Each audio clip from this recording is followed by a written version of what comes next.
হাদিস শরীফে আসছে যে ব্যক্তি কোরবানি করবে তার জন্য ইদা দখলা শাহরু জিল হাজ্জা,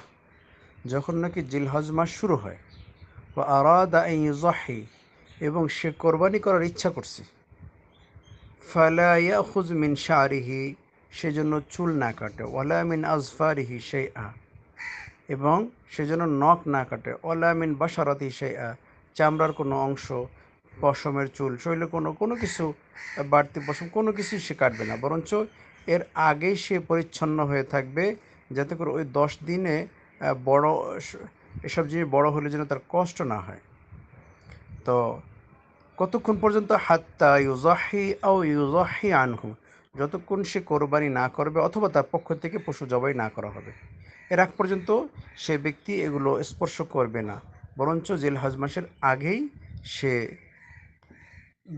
পরিষ্কার পরিচ্ছন্ন হয়ে যাবে। এজন্য মুস্তাহাব আমল, যে ব্যক্তি কোরবানি করবে তার জন্য সেজন্য নখ চুল কিছুই না কাটে, বরং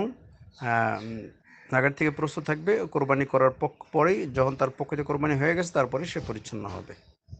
এটাও মুস্তাহাব। এবং বেশি বেশি এই দিনগুলোতে রোজা রাখা, তাসবিহ তাহলিল তাকবীর তাকবীর এগুলি পড়া এবং রোজা রাখা, বিশেষ করে আরাফার দিন, কারণ 1 বছর আগের গুনাহ মাফ হয়, 1 বছর পরের গুনাহ মাফ করে দেন আল্লাহ তাআলা।